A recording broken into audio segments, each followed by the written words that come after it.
Welcome to Day Zero Update for April 27th, 2025. I'm your host, Chris Elogi. And I'm Brandon Perkins. And yeah, this has been a big week of sorts. Yep. The Switch 2 pre-orders have happened. Mm-hmm. A little bit of a mess in that stuff, but not without much issues, really. People got their Switch 2s, at least for the time being. And that'll be out in just over a month. So, yep. Yeah, not too far along, but yeah. We got some news here. Other than that, things that are coming out here in the near future. A couple of big games here. We got some games that have sold pretty well. We got some Nintendo news. Yep. As we got some more information on things going on, and some other things that have happened this week. So yeah, we'll get to that stuff here shortly. Yep. Before we do that, we'll talk about what we've been playing, and I'll kick it off here. And yeah, I got a Switch 2 pre-ordered. Luckily got the bundle with Mario Kart World to avoid the paying an extra $30 for the game. Yeah. For that, so that was nice. I was waiting on Best Buy, and they, for whatever reason, did not go live at midnight like they were supposed to. Yeah. It was kind of more like 12:30ish, while Target kind of shit the bed a lot. They let a lot of people get their orders in and then had to cancel a bunch because they sold too many. And Walmart kind of had a nice little queue line that I was in for a while, but then Best Buy started working and then managed to get one through there. And the interesting thing with the Best Buy thing is that you could essentially order or open the website multiple tabs. So I had a bunch of tabs on my computer here. I spread across all my monitors and managed to have one that popped, which was one of the bundles. The other ones I was going for, they had bundles for largely every sort of a combination of things you might want with the Pro Controller 2 or DK Bonanza, maybe a few other games that you could get bundles with as well. So I was trying out like the bundle with DK Bonanza and the regular Mario Kart World bundle and all that, and luckily that worked. But the one issue was that having like a $500 purchase on my card flagged it, so it got locked down until the following day when I could fix it. Luckily, Best Buy didn't cancel the order, just like, hey, we need you to fix this payment information in the next 48 hours. So luckily, I was able to fix it up the next day after work. And in the process, I think I ended up at a point where the Best Buy was like, you got one more shot or we're canceling the pre-order of like fixing it. So I was like, oh shit. So I essentially tested out by pre-ordering a Pro Controller 2, and that went through, and then paid with the for the regular Switch 2, and that worked out. So I might cancel the Pro Controller 2 because it's like a $90 some purchase there. And it's like, that's a lot for a controller. Yeah. But I might keep it. I don't know. I'll think about it. But yeah, that's kind of where I'm at on that. Like you said, Brandon, that you're going to be waiting for Christmas. Yeah. Yeah. See if that works out price-wise. We'll see. I kind of want the madness to die down first. Yeah. At least the first rush. But then again, when I'm wanting all the people that, because I have a feeling that a lot of these are being bought by people specifically for Christmas. So my theory is if you can go ahead and get that done, then, you won't have as much of a, much competition when the holidays arrive. But I've been wrong before, so we'll see. Yeah, there could be more waves of people wanting Oh, them. yeah. Especially once people start getting them and talking about them. Yeah. And all that. So, yeah, that's kind of it. I'm going to guess Dan Reb managed to get one, but he is not here today. Yeah. So, yeah, there's that. For games I've been playing a decent amount here. I've been playing some more MLB The Show 25. Mostly Diamond Dynasty stuff, as they've added a bunch of things there. recently, just more of Mm. their programs and such, so nothing really too complicated there. Mm-hmm. Let me see. Been playing some of this Oblivion Remastered Mm-hmm. that came out. So we'll talk about that a bit more later. But it's Oblivion. Mm-hmm. Seeming like they ported it to, I think, Unreal Engine 5. Mm. Which, if you think that means no bugs or anything, then you've got Nope. another thing coming because it's Yeah. just as buggy as the original game. It just might be different kinds of bugs. I don't know. Yeah. Um, I've definitely seen gifs of people in that first like dungeon where they got the bow and arrow shooting at a rat, and Mm. the ragdoll just zips all around the room Mm-hmm. in a fun way. So Yeah. yeah, there's still plenty of that. I think this playing this ultimately kind of has me in a realization that I don't think I like Oblivion that much. I think there's a lot of things that are um, really rough around the edges. I don't think I ever got past that in the original game, Mm-hmm. the original release and all that. Just that feels like a game where, uh, first off, the intro is really slow. Um, Mm-hmm. you're in prison first off, and have to wait until the king and his guards come in and essentially are going out a secret path, um, and that leads you to kind of getting out of prison for a bit, going through this dungeon that they force you out a different way because you are obviously not part of the king's crew, and so you Mm-hmm. eventually work your way back, but you're mostly fighting rats and such with that, so nothing really too complicated there. Um, you do get some like goblins and such, and yeah, it's fine. And much like a traditional Elder Scrolls intro, you are going to get encumbered before you're done with the Mm-hmm. first dungeon or whatever you're in.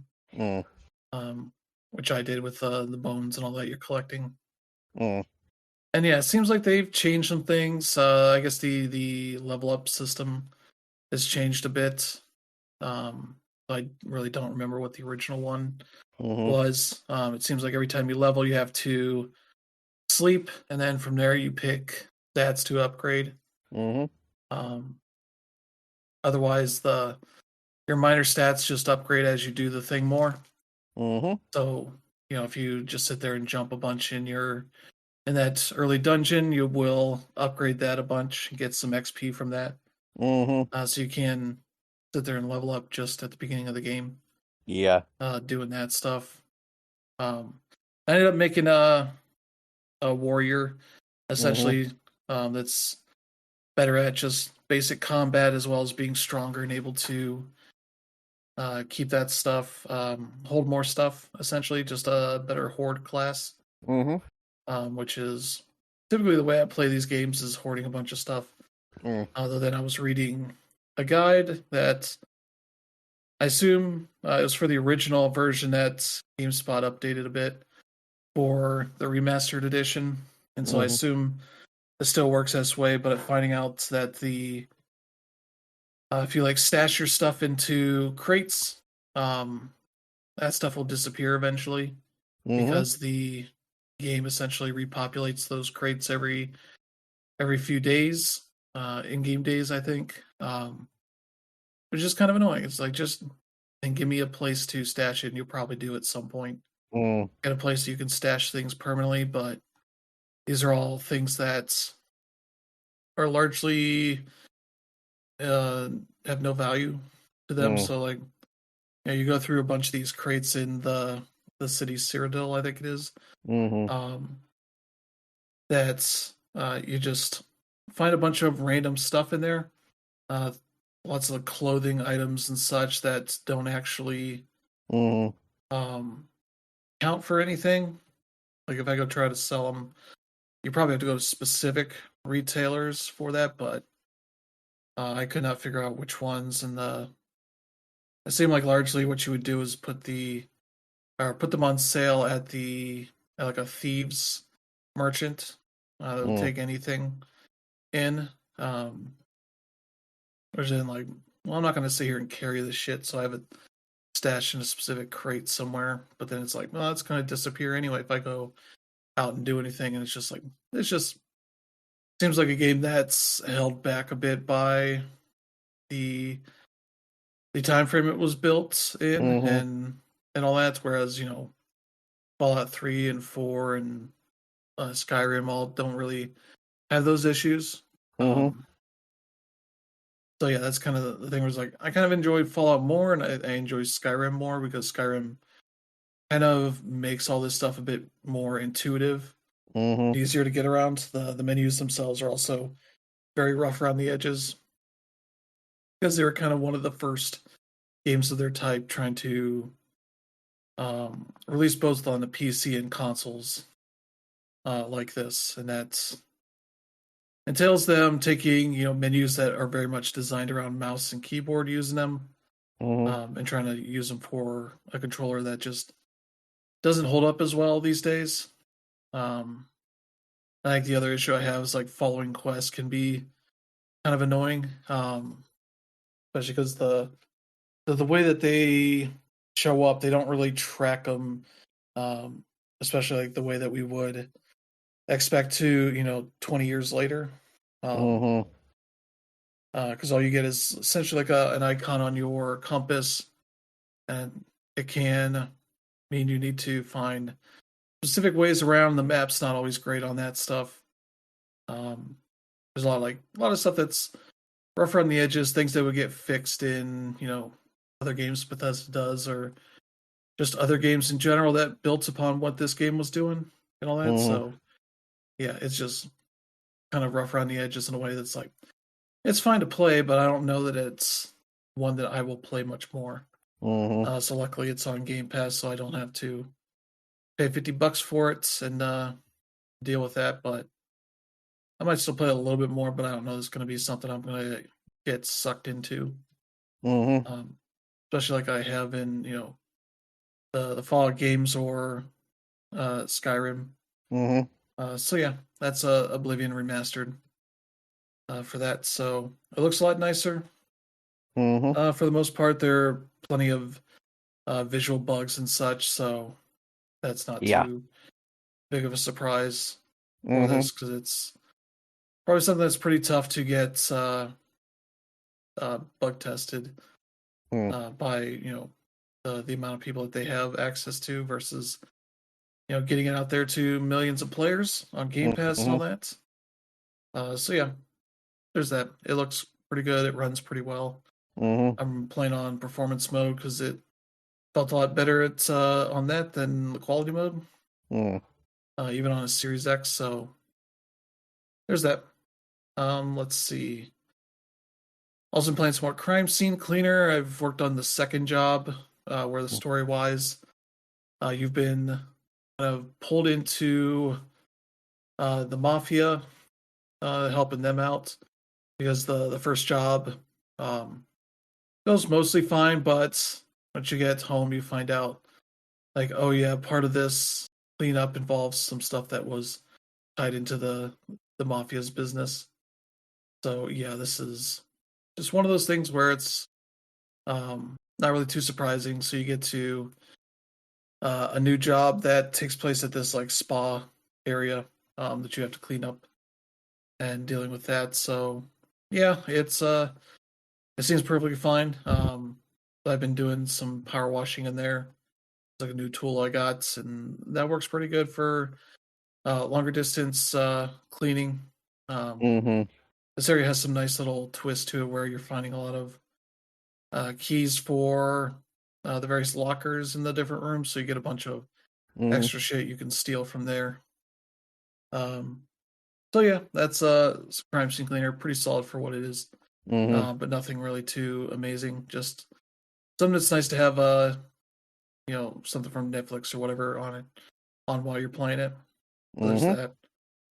Also been playing some more Blueprints, doing a few more runs, still kind of running to the issue of just being having some bad luck on the draw, though I got a book from a certain place that has a bunch of strategy tips. I just haven't had a chance to read it yet. Yeah. So that's one I'm gonna check into more, and that I assume will explain more about how the game works. So that'll be fun. Let's see. Also been playing some Whisker Squadron Survivor. This is a game that came out on PC. It's been in early access for a while. It came out 1.0 in February, I think. And I think they also put out a version on at least PlayStation, maybe Switch as well. This is basically a game that was kickstarted from the people that did Race the Sun. They're making they made a Star Fox clone that is roguelite to it. They're kind of following the same kind of like map system that like Slay the Spire and many other roguelite games have been using. So you're completing areas, shooting up enemies. Where I'm at, you got combo systems. It explains, or not explains, but it mentions some mechanics that I have not been able to understand what they are.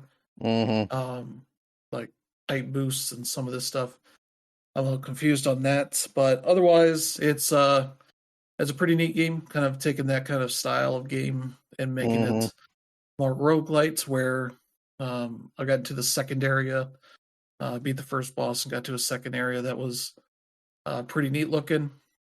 But I'm interested in playing some more of it. It's just one of those games that starts off slow, as it needs you to finish and fail at a run before it starts unlocking more mechanics and explaining more things to you.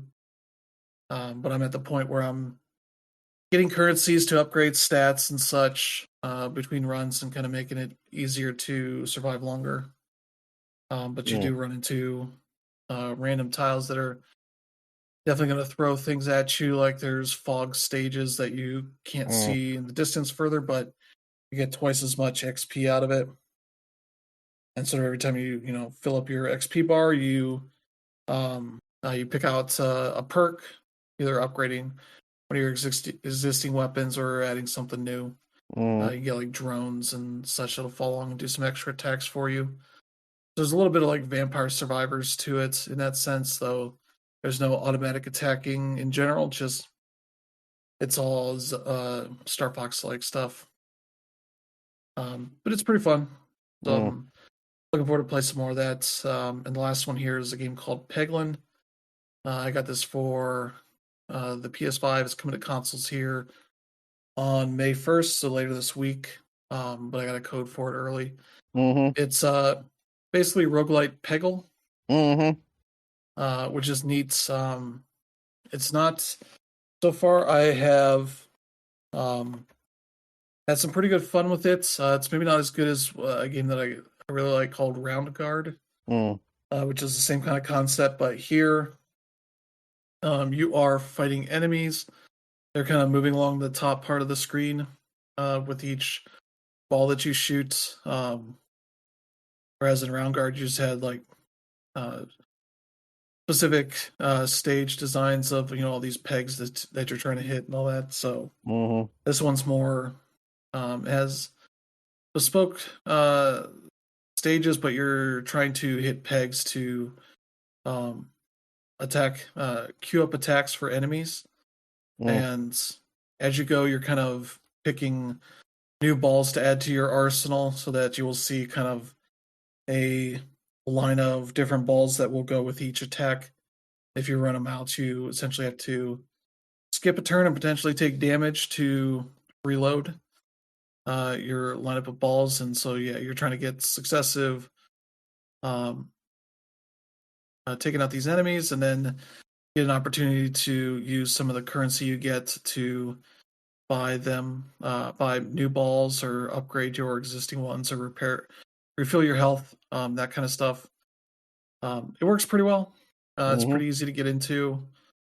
When I was playing a little bit earlier, and was able to save a run, I got through the first area on my first try, and was working my way through the second before I had to get some food and take a little break. So look forward to play some more of that. But Seems pretty neat so far. Looking forward to playing some more of that, and that's been pretty much what I've been playing. So how about you, Brandon? Well, for me, I am still playing the 100 Line Last Defense Academy. My review of that is finished and is currently in editing, so expect to see that on SmashPad in the next day or so. But yeah, I've continually impressed at how this game manages to just constantly surprise me. This game is not only has a deep rabbit hole as far as its story goes, it also has a deep rabbit hole in just whatever direction it decides to go. There are parts of this game that turn it into from like a standard strategy RPG to then it turns into like a dating sim to a survivor horror story to just all kinds of crazy shit. It constantly finds ways to surprise you. And what also impresses me is that the game also puts up like a bunch of mechanics to not make it super repetitive. If you've played a battle already, you can skip it, that kind of thing. You can fast forward all the standard, visual novel stuff, but also attached to the game stuff as well. The game always manages to somehow impress me. Honestly, I really can't say anything more. I want to say more. Probably next week, after the game's been out in the ether for a little bit longer, I'll be able to be a bit more explicit about it. But considering the fact the game's only been out for like 3 days now, properly, I kind of have to hold my tongue, unfortunately, because there's so much more about it I want to talk about. And it was really hard not to give a bunch of stuff away when writing the review. Like, seriously. But the other thing that I've been playing is The House in Fata Morgana, which is this really well received and acclaimed sort of cult visual novel type game where you wake up in this sort of abandoned mansion, and as you're wandering through it, you sort of get all these different storylines of like these 4 different eras of all of this in this mansion. And you start to like get this storyline of like this curse that's affected this family for generations. Some of them have been cursed with like immortality. And some of them are like cursed with like an early death. And it's like, what?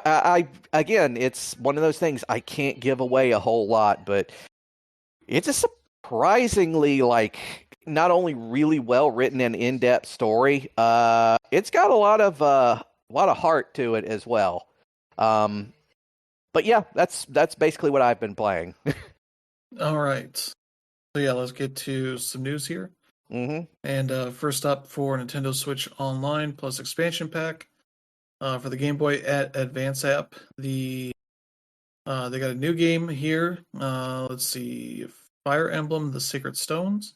Mm-hmm. I believe that's the second Game Boy Advance game. Yep. Very good one. Worth checking out if you have not done so already.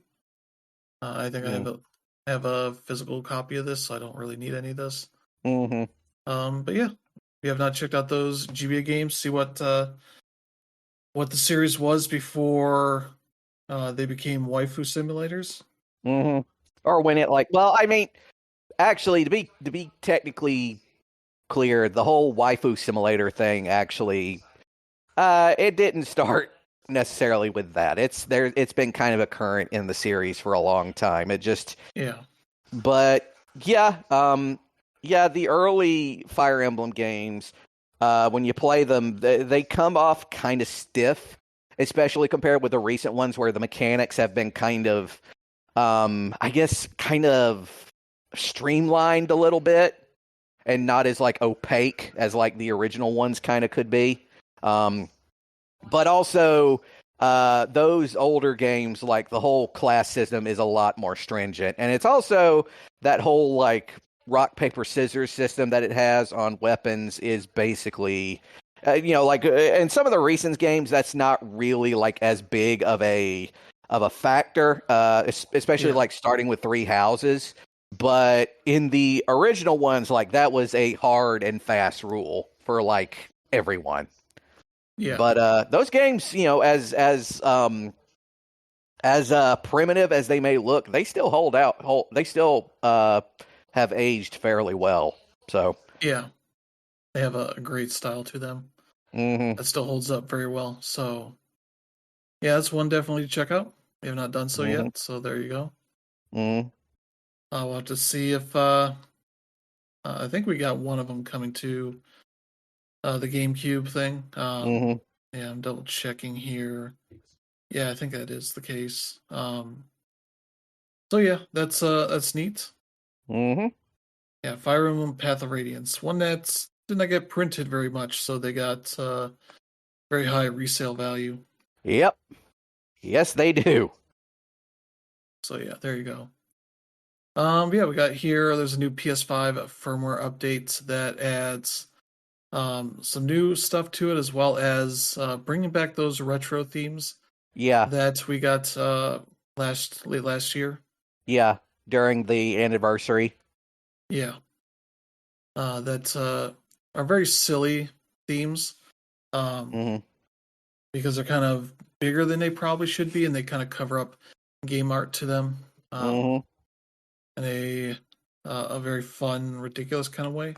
hmm But we'll have to see if anything else comes to that. But they do have a new thing in here called audio focus, which is like a means for accessibility as well as just general whatever way you're listening to the games on your PS5. Yep. Um, because sometimes you're playing late at night and you don't need it to be as loud as it needs to be during the day. hmm That kind of stuff. This seems to be pretty neat. I see here when the audio focus setting is turned on, you can choose from a range of preset options, which make it easier to distinguish sounds like in-game character dialogue, subtitle sound effects, hmm such as footsteps, rustling grass, as well as voices in party chats for a more immersive gaming experience. hmm And there's a bunch of different options here for that kind of stuff. So, um, yeah, that looks like a pretty neat option to have. hmm But yeah, that's largely what this has, those two different things. So definitely worth digging into it if you've missed the anniversary themes. Those hmm should be available now. So Yep. there you go. Very good. I still have mine. Yeah. Let's see what else do we have here. Yeah, as I mentioned, Bethesda had a stream to announce Oblivion Remastered Yep. and released it the same day for $50, Yep. as well as put it on Game Pass. hmm We have not done so on that, but yeah, you can check that out. And nice to have that available there for more people. Yep. But yeah, Yeah. Yeah. Like you said, Oblivion compared to like Skyrim, it's still just not as good. yeah, it's like the world is just not as interesting. No, it's not. And a lot of that simply has to do with the fact that they basically made a more, the engine that was made for Skyrim was frankly just more advanced than the one for Oblivion was. Yeah, And it looked and like it's so yeah, the Skyrim that Skyrim compared to that, it also on top of that, Skyrim is also just, I'll be frank, it's just more intuitive to play. Like yeah, they went a long way into taking sort of the complicated mechanics of the Elder Scrolls series and streamlining them in such a way that it's far more accessible than it was in, Morrowind or Oblivion. So, yeah. Uh, it makes sense for when this was coming out originally that it was kind of an early big deal like yeah. PC RPG coming to the consoles that worked pretty well. Mhm. But aging wise, it did not age all that well Oh, no, it has not. unless you were there, from the start. Yeah. Just jump back into it. It's like, oh, this is pretty weird. Yeah. Um, in a lot of ways, but yeah. Now it's available. There's no direct mod support, but I believe people have been able to mod it pretty easily. Yeah, and apparently the old like PC cheat codes for the original Oblivion also work. So yeah. So yeah, there you go. That's available now. Seems to be yeah. doing pretty well. So Mm-hmm. not too surprising. Let's see. Speaking of old games coming back, GOG has the PC version of Breath of Fire 4 Yep. available now Mm-hmm. for $10, I believe. So yeah, this is a game that was originally released on the PlayStation back in April 27th, 2000, and got a Mm-hmm. PC release about 3 years later. Mm-hmm. This is a port or a remastering of the PC version, Mm-hmm. and I believe it has some weird like visual filter over it that you can turn off pretty easily. But it's like one of those that softens the pixels in a way that Mm-hmm. just looks bad if you're a purist on that stuff. Mm-hmm. But once you undo that, it looks much better Mm-hmm. for that. But yeah, that's one of those pretty solid PC versions. Seems like they've done a lot of work improving a lot of support for it. It has full support for modern controllers now. Mm-hmm. Number of issues fixed, improving a lot of better support for mouse and keyboard, and all the resolutions and such that you would expect in this day and age. Mm-hmm. Full English and Japanese localizations in there, Mm-hmm. and all that. So yeah, that's neat Mm-hmm. for people to be able to check out. So there you go. Mm-hmm. And Yeah. then let's see, we got some games coming out in the near future. Yep. We know that Remedy's FBC Firebreak will be out June 17th. Mm-hmm. This is their sort of co-op first-person shooter Yep. game set, I think, after Control. Yeah. But before, I assume, before the sequel that they're working on. Mm-hmm. This will be on PS5, Xbox, PC, and it'll be on Game Pass as well as the PS Plus Extra and Premium game catalog. Mm.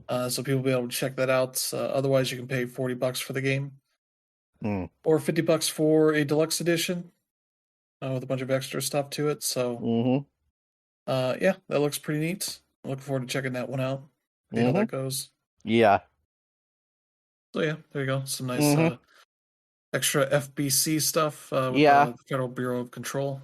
Yeah, and I hope it does good because I hear cooperative first person shooter and I'm immediately starting to get flashbacks of like that vampire game that that Arcane put out, and I'm like, yeah, I'm hoping this ends up being a lot better. Yeah. So there you go. There's that Mm-hmm. coming out in a little under 2 months. Mm-hmm. Let's see, a month beyond that, on July 17th, Mm-hmm. RoboCop Rogue City Unfinished Business will be out. This is the Mm-hmm. standalone expansion to RoboCop Rogue City. Mm-hmm. They'll be out on PS5, Xbox, and PC with a new story. As RoboCop has defeated the gangs and the new guy in town, but peace is short-lived as crime once again takes over, Mm-hmm. and he is set out again to take them down. Seems like a highly trained group of mercenaries Mm-hmm. taking control of the Omni Tower. Yeah. And that's kind of where you're going to be playing this game, it seems like. So that's probably be like a floor by floor kind of thing. So Mm-hmm. that sounds like it should be pretty fun. Mm-hmm. So yeah, there you go. That'll be out in July. Mm-hmm. All right. Yep. So there you go. Yeah. More RoboCop fun. Let's see here. Mm-hmm. We did get a bit of a surprise announcement here in that Sony announced that Ghost of Yotei will be out on October 2nd. Mm-hmm. Was not expecting to get a date, this soon. Yeah, me neither. About 5 months ahead of launch. Mm-hmm. But they seem to be confident enough that GTA 6 is not going to be getting in their way on this. Yeah. which maybe Yeah. as a platform holder, maybe they know more about that. Who knows? But yeah, nice to see Sucker Punch be able to put their stake in the ground here and Mm. own own an early October date here. Yeah. So if that's the case, do you think that gives any kind of signal of when we think GTA 6 might actually be released? Because if they're doing it in the middle of October, does that mean that they think like it might release maybe in November or December? I mean, it's possible it still might not even release at all this year, but Yeah, it could be. yeah, just I swear the entire industry is basically being reduced to like reading tea leaves at this point, trying to find out when it's going to come out. Yeah, which is fun. Yeah. But yeah, they've shown off a new trailer here, and some of the story elements are similar to Assassin's Creed Shadow. Mm-hmm. Particularly that your character had their village, I believe, destroyed and their family killed, Yep. left to seek revenge and Mm-hmm. being a group of masked vigilantes or whoever they might be, I don't know. Yeah. You're sort of setting out to take them down, Mm-hmm. what they're calling the Onryos list. Yeah. So you're hunting those down. You don't have to go in any order, it seems like. Mm-hmm. But kind of similar to what Shadows has with its group of, I think, 8 masked vigilantes that you're kind of taking on missions to Yeah. find out more about Mm-hmm. them and maybe figure out who they might be and where they might be and ultimately take them out. So Mm-hmm. not really too surprising that this will be kind of a major thing. So that gives you, a Mm-hmm. number of major bosses and such to take on and give you a means for, pushing all these like storylines along at different rates, depending on how you want to do it. Mm-hmm. But yeah, it looks really good for what they've got here. Um, yeah, it's set in and around the mountain of Yotei, Mm-hmm. so that looks neat. Yeah, they announced. Let's see. Yeah, the basic edition for $70. They got. Let's see. Yeah, the digital deluxe edition for 80. That includes some extra content there. Mm-hmm. Then there's collector's edition for $250. It gets you a mask. It looks like um, a sash, a suba, art cards, Mm-hmm. a Zeni Heike Hajiki coin, game and pouch, and a papercraft ginkgo tree, Mm-hmm. as well as the other digital bonuses. So Yeah. there you go for your like physical edition. I believe that does not come with a disc. Mm. Yeah, for whatever reason, a lot of the deluxe editions coming out for the PlayStation don't have like physical copies that go with them. Yeah. I don't know. I can never I've see been the appeal as somebody who would rather not have to mess with discs. I do. I also think it might be just because usually with a lot of those deluxe editions, you can keep all the stuff that comes with it and then you can just resell the game later. Yeah. So I know I did that a couple times. So it could just be Sony being Sony again, but that's just off Yeah. the top of my head and completely out of my ass. So I could be 100% wrong about it. Yeah. But yeah, there you go for that. So that'll be out in October, so not too long. Yeah. Let's see here. What else do we have? That's it for the date stuff. We do have news here that Madden NFL 26 and I think College Football 26 were officially announced. Though they've had pages for them on various storefronts for a bit. But we do know that while college football has been exclusive to this generation for its first release, Madden has been on both PS4 and Xbox One for several years now. Especially as they're releasing versions for the current gen, and it seems like this past year in 25 is the last one of those. Mm-hmm. So that's fun. They are essentially going to be releasing on PS5, Xbox Series X and S, and Switch 2 for Madden this year. So that's not really too big of a surprise. They would make the Switch at some point. And this would probably help them on the about Sony and Xbox and get more people to jump over that are Madden players that have not had the need to jump up to the new consoles for Madden. So now they'll have to for the new one. So yeah, not really too big of a surprise, but yeah, there you go.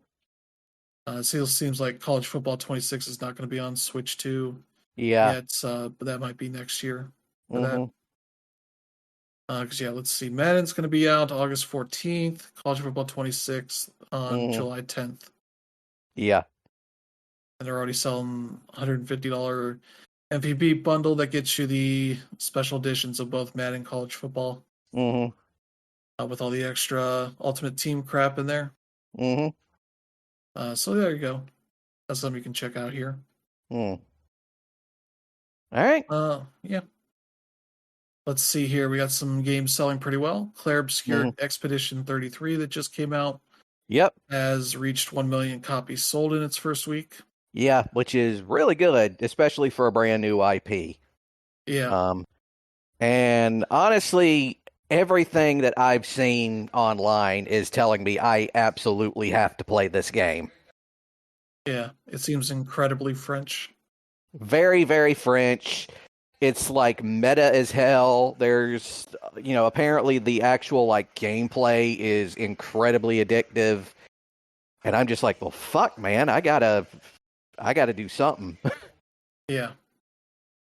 I started up a little bit earlier, but have not put too much time into it. The main character feels like if Robert Pattinson was 20 years older. Yeah. Or looked 20 years older than he does. Or he still looks pretty young at this point. Yeah. This guy has a beard and all that, and looks like he's seen some shit.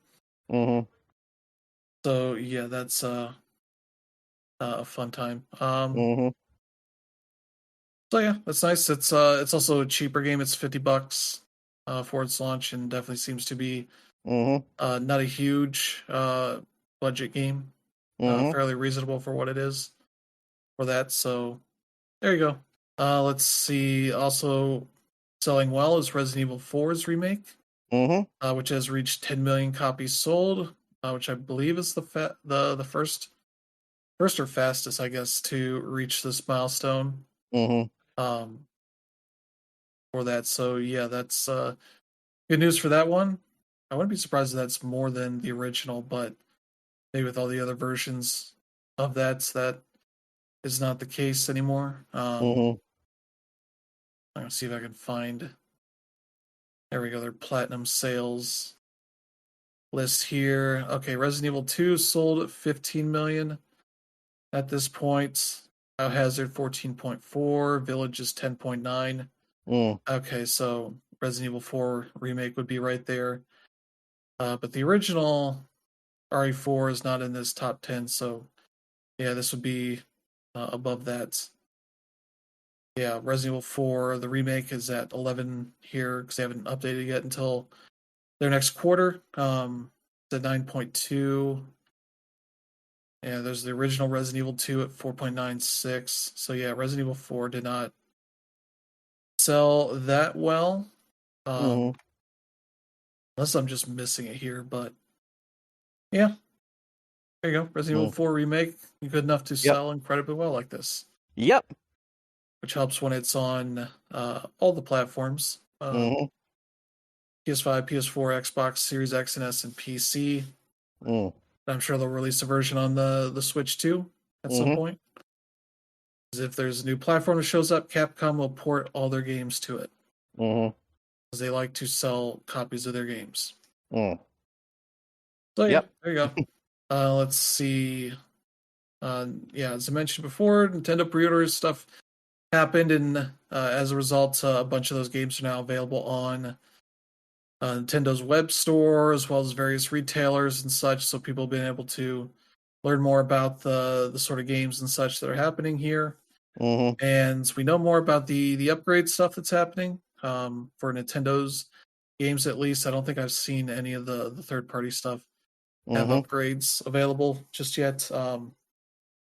But yeah, the Zelda ones are $10 each and are also included in that Nintendo Switch Online expansion pack.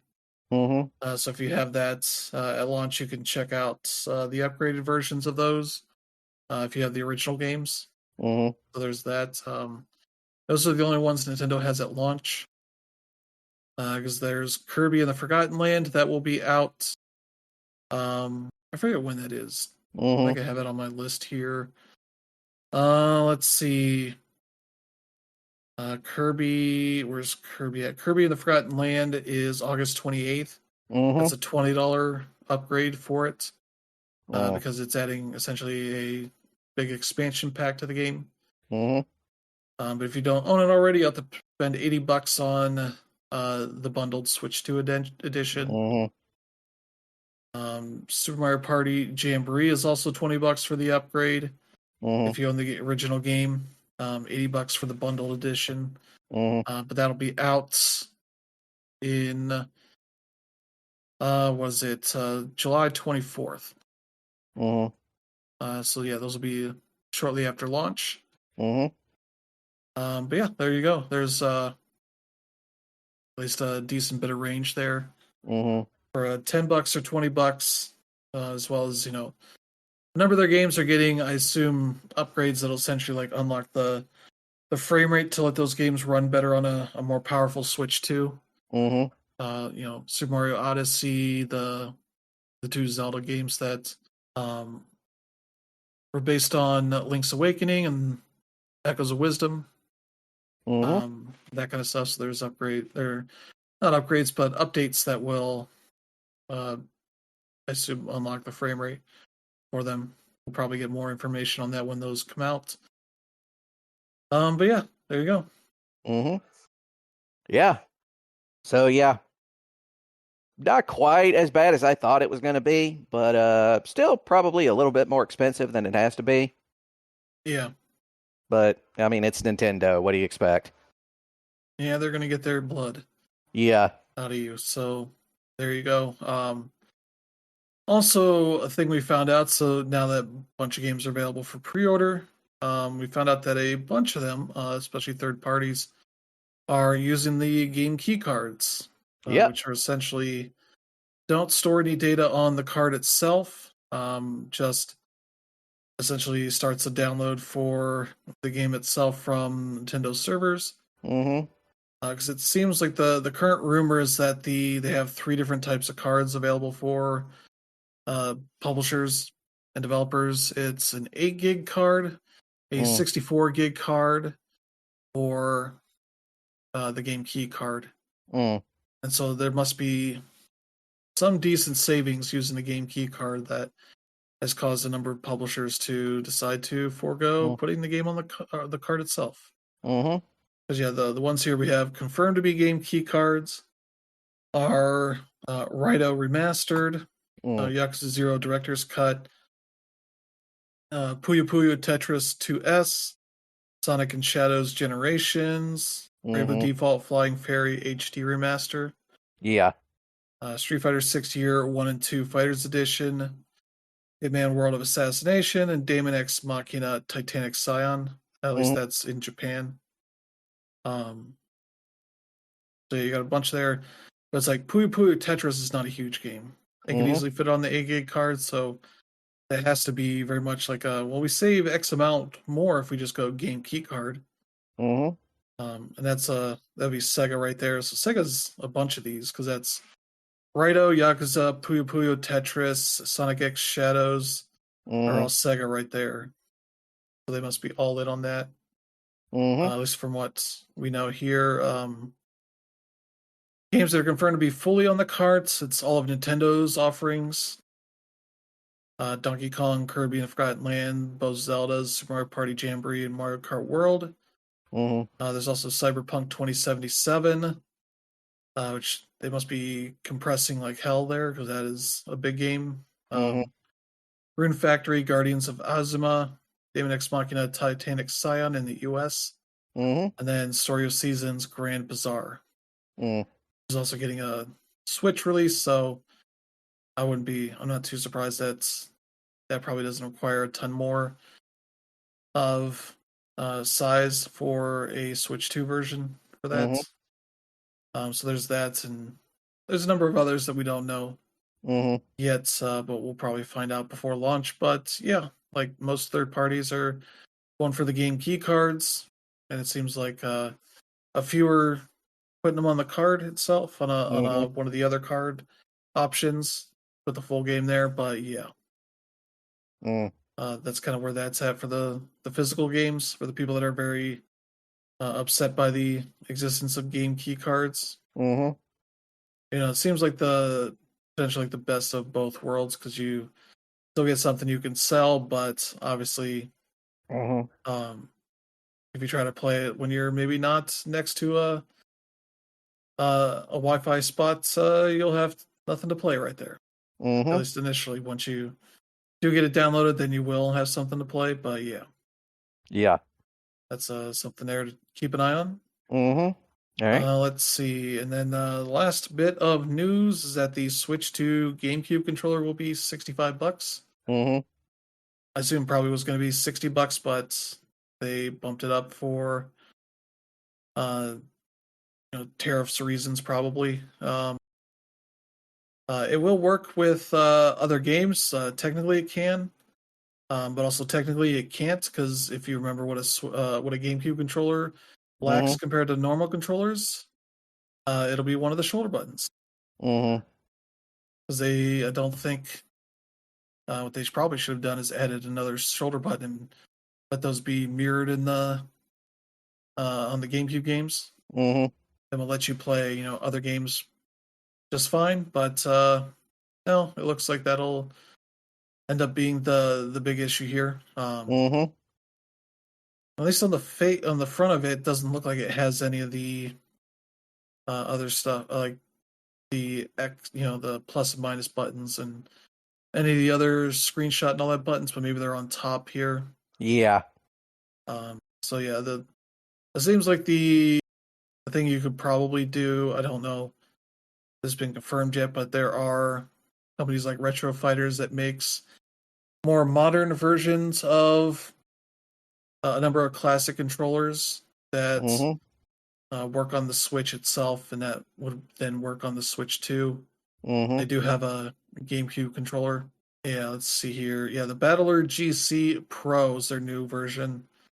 Essentially, they describe it as being like their version of a GameCube controller mixed with like a Switch Pro controller. Mm-hmm. So it's got Wi-Fi and Bluetooth support. And yeah, it has the plus minus on there, home button, all that, so it works on a Switch. Just doesn't have the kind of wild way that the like D-pad and C stick kind of Mm-hmm. stick out from the bottom of the controller.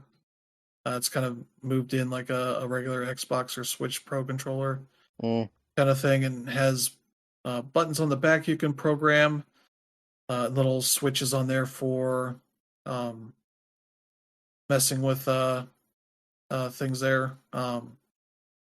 Looks like a pretty solid controller for that. I have their Nintendo 64 version of this that is pretty good, so Mm-hmm.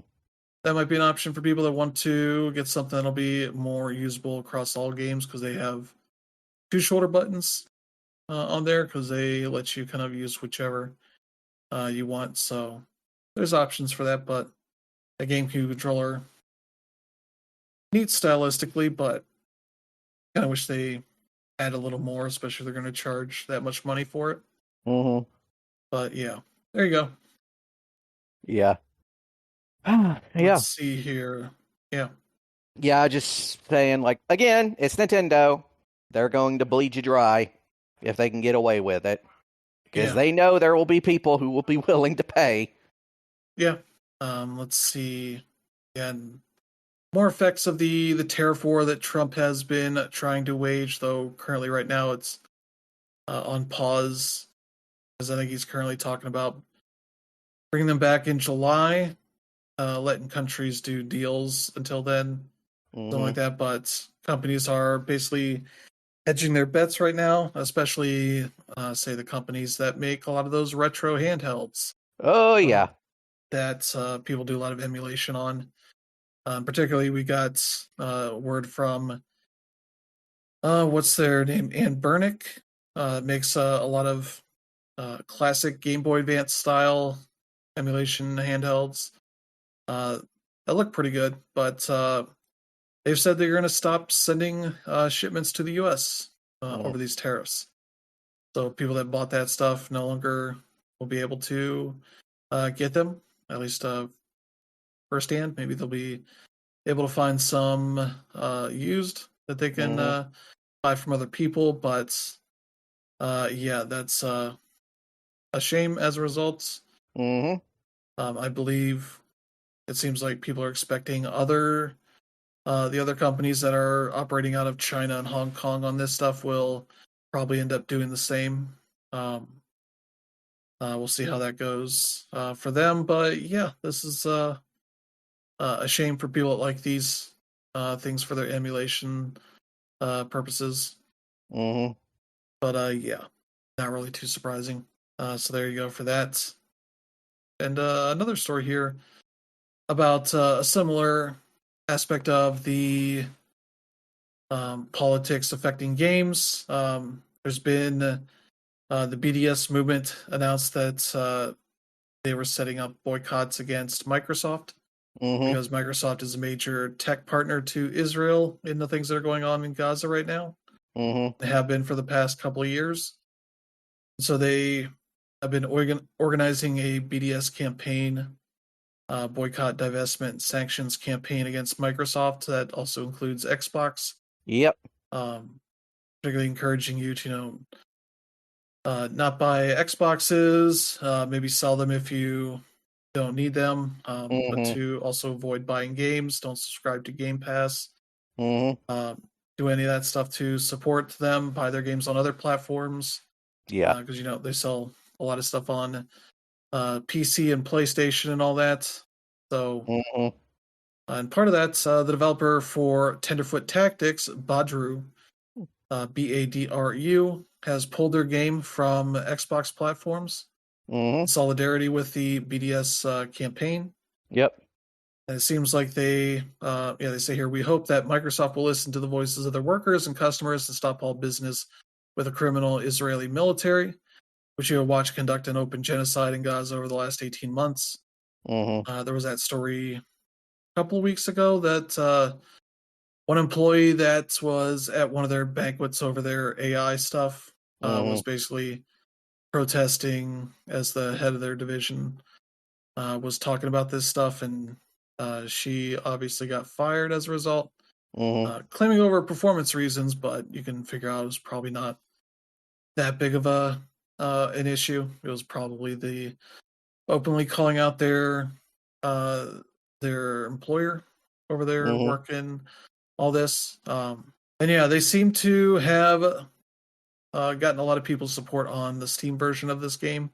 Mm-hmm. So much so saying that, it has not been as much of a financial impact as it could have been Mm-hmm. for this, for them. So seems like potentially more indies. They've seen support from other indies, and that maybe that will end up being a thing. Mm-hmm. More companies pull out, but we'll see. Because Mm-hmm. yeah, that's a really brave thing to do.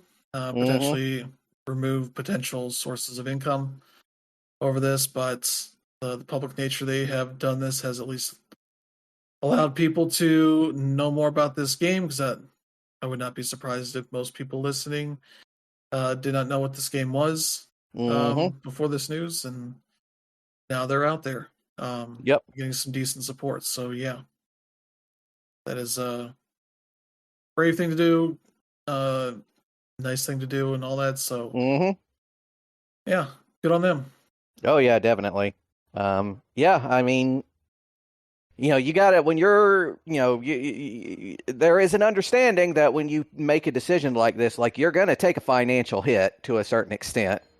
Yeah. but they also seem to have like plenty of other uh, areas where they can, safely, promote and sell this game without, running over any of the BDS movements, guidelines. So, in the end, it's probably going to end up being a financial windfall for them. Yeah. At least I hope so. Yep. Hopefully that does work out for them. Mm-hmm. But yeah, that looks like that's going to be it for the show, unless you have anything to add, Brandon. Nope. Other than I really need to play Claire Obscure, like today. Yeah. So yeah, there you go. But yeah, thank you all for tuning in. Thank you, Brandon, for joining this week. Always. Let's see what else we got coming out here. There is for the 29th, Forza Horizon 5, so that is fully available for people that want to check that out. Also available this week on the 1st is Despalote, the indie game that has been getting some good word of mouth. The little slice of life soccer adventure game. Yeah. That has a really nice style to it. So yeah, that is available as well. But yeah, that looks neat. So yeah, there you go. That's a fun bit of stuff to check out. Yeah. As we get into May here. All right. So yeah, if you enjoy the show, let friends and family know. They should check out the podcast and select strangers that are also excited for May, though maybe not with the weather stuff that comes with that. Seriously. The excess heats and all that. The excess heat, the humidity, the rain. Oh God, the rain. We've been getting plenty of rain, so should hopefully be more green around here, less dead grass all over the place. But yeah, give us enough time without rain. That could still happen. Oh yeah. But yeah, thank you all for tuning in. Hope you have a good week ahead. We'll see you all next time. Have a good one. Bye.